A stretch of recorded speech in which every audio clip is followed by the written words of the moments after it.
चलिए बच्चों, मैं इमाम सर आप सभी का टारगेट टॉपर एकेडमी में तहे दिल से स्वागत करता हूं। आज के बच्चे बहुत इंपॉर्टेंट क्वेश्चन हम लोग करेंगे, ठीक है ना बच्चों। आज जो है कि हम लोग जो है ज्योग्राफी का बहुत ही इंपॉर्टेंट क्वेश्चन आंसर करने वाले हैं और ये 10 क्वेश्चन आंसर हम रोज कराते हैं। ये आप लोग याद रखिएगा, ये आपका है पार्ट 1 है ज्योग्राफी का, ठीक है। पार्ट 1 PART पार्ट 1 है ये, इसको याद रखिएगा लोग। क्लास शुरू करने से पहले मेरा पुराना नियम है, आप लोग जानते हैं कि कुछ लाइन हम जरूर बच्चों को सुनाते हैं मोटिवेट करने के लिए। देखिए गौर करिएगा, कहा जाता है कि शिक्षा वह शेरनी का दूध है, ठीक है, जो जितना पिएगा उतना ज़्यादा दहाड़ेगा, ठीक है ना। तो अब समझ लीजिए कि शिक्षा कितना जरूरी है हम लोगों के लिए। आइए गौर करते हैं। देखिए क्लास 10th, ठीक है बाबू, बिहार बोर्ड 2025 एग्जाम के लिए ये क्वेश्चन आंसर है आपका, ठीक है, आप लोगों के लिए है। और सब्जेक्ट है ज्योग्राफी यानी भूगोल है, और इकाई है बाबू भारत संसाधन एवं उपयोग। इकाई 1 है, अब भारत संसाधन एवं उपयोग चैप्टर है। और संसाधन क्या होता है, इसका उपयोग कैसे हम लोग करते हैं, इसका जो है संरक्षण क्यों जरूरी है, इसका विदोहन कैसे हो रहा है, सभी चीज़ों के बारे में हम लोग सब्जेक्टिव में चर्चा करेंगे और सब्जेक्टिव में हम इसके बारे में आपको डिस्क्राइब करके समझाएंगे। आइए बच्चों, अब हम लोग गौर करते हैं क्वेश्चन नंबर 1 पे। पहला क्वेश्चन क्या कर रहे हैं बाबू, गौर करिएगा।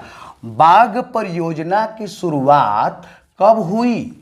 याद रखिएगा, बाघ परियोजना की जो शुरुआत हुई थी ना बाबू, वह 1973 में हुई थी। 1973 में बाघ परियोजना की शुरुआत हुई। क्वेश्चन ऐसे भी पूछ सकता है बाबू, देखिए घुमा फिरा कर रहता है, याद रखिएगा। याद करना है तो थोड़ा बारीकी से डीपली याद करना पड़ेगा। देखिए क्वेश्चन ऐसे भी पूछ सकता है कि 1973 में किस परियोजना की शुरुआत हुई थी। इनमें से 1973 में किस परियोजना की शुरुआत हुई थी? तो याद रखिएगा आंसर आपका हो जाएगा बाघ परियोजना की, ठीक है ना बाबू। तो आंसर को क्वेश्चन खुद से बनाइए, और क्वेश्चन तो हम लिख ही दिए हैं, और बनाकर इस तरह भी तैयार करिए लोग। अगर दिक्कत हो तो मैसेज करिए लोग, हमारे पास जो है कि मैसेज करिए लोग, हम सब दिक्कत जो है आप लोग को जो भी प्रॉब्लम होगा हम बता देंगे। अगला क्वेश्चन देखिएगा। क्वेश्चन नंबर 2 क्या कह रहा है बाबू, गौर करेंगे। भारत का बर्मिंघम किस शहर को कहा जाता है? याद रखिएगा, भारत का बर्मिंघम किस शहर को कहा जाता है? एक शहर है भारत में जिसको भारत का बर्मिंघम कहा जाता है। वह कौन सा शहर है बाबू? वह जमशेदपुर है। देखिए यहाँ पे आंसर छूट गया है, आंसर लिख लीजिएगा, जमशेदपुर, ठीक है। क्वेश्चन ऐसे पूछ सकता है, इनमें से ऐसे क्वेश्चन पूछ सकता है कि भारत का बर्मिंघम किस शहर को कहा जाता है, सॉरी। तो क्या हो जाएगा बाबू?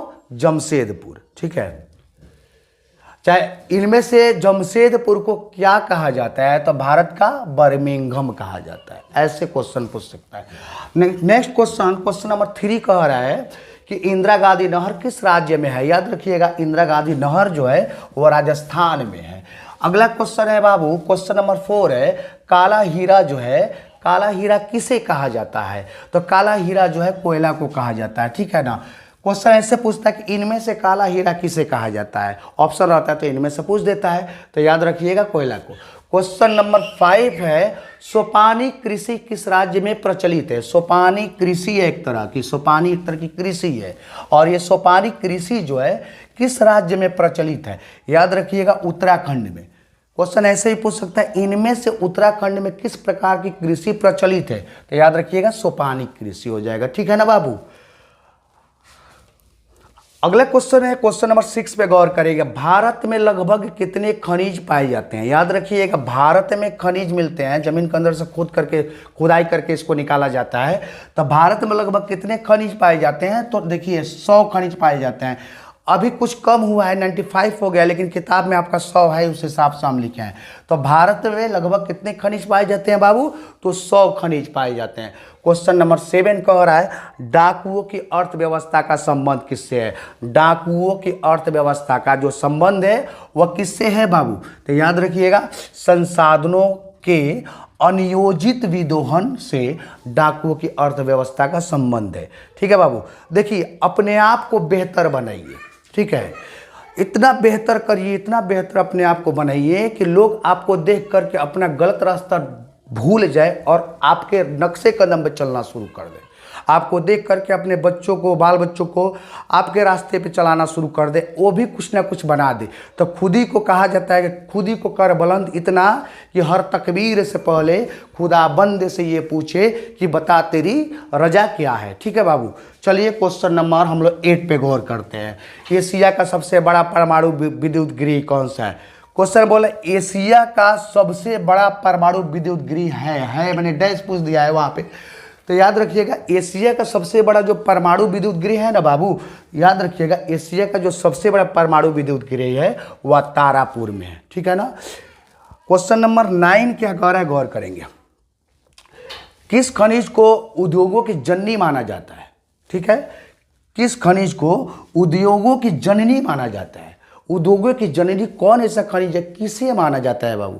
तो याद रखिएगा उद्योगों का जननी जिस खनिज को माना जाता है ना, वह लोहा को माना जाता है। क्वेश्चन नंबर लास्ट है बाबू आज का, पार्ट 1 भूगोल का। कोयला किस प्रकार का संसाधन है? तो कोयला जो है रिसोर्स है, संसाधन है। तो किस प्रकार का कोयला संसाधन है बाबू? तो याद रखिएगा अनवीकरणीय संसाधन है कोयला। ठीक है ना बाबू। देखिए एक बात है, अगर आप लोग को क्लीन समझ में नहीं आ रहा हो, साफ समझ में नहीं आ रहा हो, तो हम बोल रहे हैं बाबू, इसको लिखिए, सुन करके लिखिए।